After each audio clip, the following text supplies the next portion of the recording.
கோவை மருதமலை சுப்பிரமணிய சுவாமி கோவில் கும்பாபிஷேக விழாவில் சுவாமி தரிசனம் செய்தவர்களுக்கு முறையாக விபூதி பிரசாதம் வழங்கவில்லை என்றும் விஐபி பாஸ் என்ற பெயரில் கட்டுப்பாடுகள் விதிக்கப்பட்டதாகவும் பக்தர்கள் குற்றம் சாட்டியுள்ளனர். மருதமலை கோவில் கும்பாபிஷேக விழாவில் கலந்து கொண்ட பக்தர்கள் தெரிவித்த கருத்துக்களை தற்போது பார்க்கிறார். கிட்டத்தட்ட சாமியை பார்க்கவே 9:30-10 மணி ஆயிடுச்சு. மேலே ஸ்தலத்துக்கு வர்றதுக்கே நம்ம கும்பத்தில் தண்ணி ஊற்றுறது எதுவுமே பார்க்க முடியல. மெயினான பர்சன் மட்டும் தான் உள்ளே விட்டாங்க. அதை தாண்டி நம்ம லைன் அதெல்லாம் தாண்டி மேலே வந்தோன்னா சாமிக்கிட்ட போயிட்டு உங்களுக்கு மெயினான ஆட்கள் மட்டும்தான் அங்கே இது பண்ண முடியும். திருநீர் கிடையாது, குங்குமம் கிடையாது. கும்பாபிஷேகங்கிறது எவ்வளோ முக்கியம்னு எல்லாருக்குமே தெரியும். இந்த டே ரொம்ப முக்கியமான எதுவுமே சாமிக்கிட்ட இல்லை.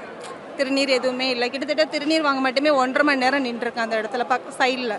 ஆனால் வேற ஒருத்தங்கள்ட்ட தான் நம்ம வாங்கி வச்சுட்டு வந்தோம். அது ரொம்ப கஷ்டமாக இருக்குது. இப்போ இன்னைக்கு மருதமலையில் கும்பாபிஷேகம் விமர்சையாக நடைபெற்றது. ஆனால் என்ன குறைன்னா பொதுமக்கள் யாருமே கும்பாபிஷேகத்தை பார்க்க முடியலைங்க. ஏன்னா 700 பாஸ் தான் கொடுத்ததா சொல்கிறாங்க. அந்த 700 பாஸுமே யார் யாருக்கு கொடுத்தாங்கன்னு சொல்லிட்டு தெரியல. பொதுமக்கள் எல்லாருமே ஒரே ஒரு விஷயத்துக்காக தான் வராங்க. ஏன்னா கும்பாபிஷேகம் பார்க்கணும்னா ரொம்ப தூரத்துலேருந்தெல்லாம் ட்ராவல் பண்ணி வராங்க.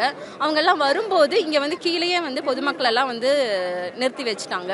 பாஸ் இருக்கவங்க மட்டும்தான் மேலே அலௌடு. மேலே இருந்தாலுமே இதுக்கும் மேலே அந்த கும்பாபிஷேகம் இதுக்கு போகிறதுக்கு இன்னொரு பாஸ் கேட்குறாங்க.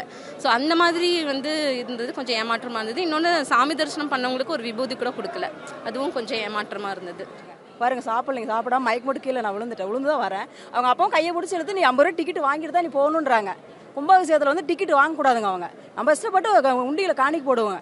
அது இல்லாமல் அவங்க 50 ரூபா டிக்கெட் ஏன் வாங்குறாங்க? அவங்க வாங்கக்கூடாதுங்க. மக்களை பிரியா விடணும். அவங்க அது வாங்கக்கூடாதுங்க. சரிங்களா?